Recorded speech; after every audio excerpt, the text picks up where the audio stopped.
Persuadable. What's going on, boo-boos?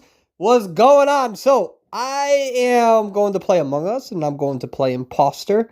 So you guys see evidence of me not being a good human. I lie, I deceive people, and of course we kill them. But I feel like there's been a lot of content regarding Among Us, etc., reviews, gameplay, 9,000 IQ plays, which YouTubers are so funny, because like when Among Us first came out, they would be like 200 IQ plays, and then like YouTubers felt like they had to be more dramatic. So like now it's 300, 400, 500, 600 IQ plays. And it's not that I criticize them for using outlandish numbers that actually are hyperbolic and don't exist. But it's the fact that people still use IQ as some sort of valid measurement in regards to intelligence. That's a different video for a different day. We can get into the fundamental flaws in regards to IQ testing. But today, I figured, how about I play Imposter and talk about this concept called Imposter Syndrome. Tell me that's not a dad joke thing, right? Only I would be this obnoxious. But I want to talk about Imposter Syndrome because it's something that I experience with. And I want to explain what it is. It's also known as imposter phenomenon. And what it really is it's this notion, this idea. Now, mind you, this is just an introductory sort of conversation about this. So I'll try to, leave resources and links for you to look into it more. But honestly, when I educate or when I have college students, at least I was a teacher assistant, I wasn't a professor. I don't want you to remember everything, all the tiny I just want you to remember the overall concept, right? And so with imposter syndrome, this actually was observed around the late 1970s in highly successful women. And imposter syndrome or imposter phenomenon is this idea that you are not as smart as the people around you or you're a fraud. It's this like weird feeling. If there's any medical professionals who are watching me right now, or people trying to get into college, or people who work a regular daytime job, it can be anyone. 70% of people will experience this at some point where you look around and you feel like you know nothing at all. And this was first observed primarily, like I said, with highly successful women in the late 70s. And research has shown that it does apply to both men and women. And there's many reasons for imposter syndrome. Like as an example, as an occupational therapist, sometimes I feel like I know nothing at all. But then once I have the patient in front of me and I'm looking at everything, I know what I need to do. But when I go home and I haven't been working for a month, I feel like I know nothing. It's so interesting until the problem presents in front of me and I know how to problem solve it, right? And there's many different reasons for imposter syndrome, right? Like if you ever get into a successful college, you may feel like the people around you are smarter than you and you don't actually belong there. And I feel bad because you motherfuckers don't deserve to feel that way, right? You all worked hard in your own way or you work smart. You don't gotta work hard. Some of you gotta work smart. Some of you have to work hard. Either is fine. But I want people to know that this sort of doubt, this will happen for most of you, and it's okay. It's okay if you feel this way, because there's ways to overcome it. Because the one thing that I don't want motherfuckers feeling who watch me and who follow me is that feeling of inadequacy. That's not fair. There's 7 billion people in this world. There's no way that you're more inadequate than most of them. No way. Right? And there's many reasons why people will feel this sometimes, right? Like really, there's times that perfectionists will try to make things so perfect, and if they can't do it, they feel like they're a fraud. And what's interesting about this is that it's not about one personality. There's so many different types of people who experience this for different reasons. Like the so-called experts the fucking experts in a field can feel imposter syndrome because they feel like because they're an expert, they're supposed to know everything. And if you present them with something that they can't remember, they feel inadequate. And they're like, well, I bet you other experts could have answered that. And that's not fair. Right? We know that the literature is there for us to go back and research. Right? If I ever sat down for a job for occupational therapist and somebody tried to quiz me on all these different things, I'd probably be like, I'd walk out. Because if I don't know an answer to something, I go to the research. I go to the literature. You don't got to remember everything. That's outdated. That's not. In fact, if you think you know everything, there's a chance that you know nothing.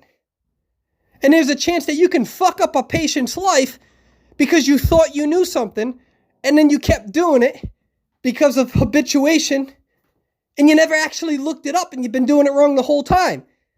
So I don't want you to pretend like you know. I'd actually want you to go back to the research and remember everything. Or at least, go back to the research and look up things you can't remember. That's the whole point of research. You're supposed to look up shit. And then we criticize and ridicule people if they don't remember something. Fuck that. You don't gotta remember something. Except your anniversary. My God, if you forget your anniversary, you're fucked, boo-boos. It's one date. All right? But there's other people who feel this as well. The soloist. The people who try to do shit by themselves. You're really, really good at doing shit by yourselves, but sometimes you got to do things in a team. Sometimes you do need help. And then because you're so used to doing things by yourself, you feel inadequate because you need help. Working as a team is the most beautiful thing. Do you know why teamwork is the most beautiful thing in the world? I'm going to blow your mind away right now. Working together as a team. When I work together with medical professionals for my patient, right? So I have an OT. I'm the OT, and then I get a PT, and then I get a nurse, and I get a doctor. I know that if we fuck up, we all fuck up. It's not just on me, right? And we don't usually fuck up, but I'm just saying, it's a joke. But regardless, that's why I love teamwork, because you can't hold only me accountable, right? That's a joke. There's a lot of ethical concerns with that comment. You got the supermen and the superwomen who think that they got to do everything by themselves. They're responsible for everything, and it's so much pressure on them. And if they don't do it right, you got to release that burden from you. So this imposter syndrome, it will happen to you most likely. 7 out of 10 of you will deal with this. And you got to know, I don't want to necessarily call it normal, but I wouldn't call it atypical. Because if 70% of people by the research experience this at some point in their lives, you gotta remember, this disproportionately affects minorities, especially women. You gotta remember that when you come from an environment where you feel comfortable, right? That fosters confidence. That is a confidence enforcer. And I don't want to get into the whole socioeconomic stuff going on in America. I don't want to go into all that stuff. That's not the purpose of this video. But you can use common sense as to why this was first discovered through clinical observations to affect women. I actually went to an all-women college for my graduate program. It was fucking dope. Right? You go, oh, Persuadable, you went to an all-women college? Yeah, for my graduate program. On a federal level, in all-women's college, they allow men in there. And you obviously have to be in very good standing, etc., to get accepted into those things, because it's discrimination if they don't have the opportunity to learn from women. Right? It was a great opportunity. And imposter syndrome, man, I remember sitting there and I'm like, man, I'm surrounded by all these smart motherfucking women. What the fuck am I doing here? You're going to feel that way. Actually, it's a good feeling when you feel like people around you are smarter, because it's a humbling feeling. But where it draws the line is where it starts to affect you and starts to make you feel bad, right? And that's as to why we deal with this. There's a lot of different theories. Neuroticism, it can be rooted in anxiety. It can be rooted in child development, where you feel like you're insecure. You didn't have that comfort that we were talking about, so you never fostered the confidence. But ladies and gentlemen, you are working in your own way. And what I need you to know is that when you do experience this in life, you come back to this fucking video and you listen to me. Because what I'm about to tell you is that you deserve so many things in this life. You're working in your own way. And you deserve a lot of success. You deserve a lot of confidence. And if your family failed you, if society failed you, I'm going to do my fucking best not to fail you. Reach for the sky. Go after what you want to go after. You do not have to have this figured out right now. You do not need to know what you want to do for the rest of your life right now, even if you're somebody who's 50 years old watching me. It's too much pressure. We're humans. We're dynamic. We're fluid.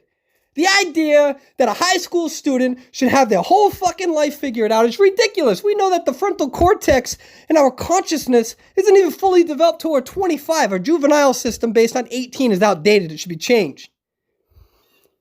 Ladies and gentlemen, imposter syndrome sucks. You're probably going to go through it. And if you do go through it, understand that, in my opinion, it's not considered atypical. And that should provide its own comfort because it means you can overcome it. You deserve what you work hard or smart for. And you don't let anyone else tell you that you can't go after your goal. Because that's when I'm going to come out. I'm going to kick that door down. Pop, pop, pop, pop, pop, pop, persuadable. And I'm going to tell you bitch ass haters to shut their mouths. You're smart. You're beautiful. And I support you. Thank you for watching. Love you, boo-boos. Bye-bye.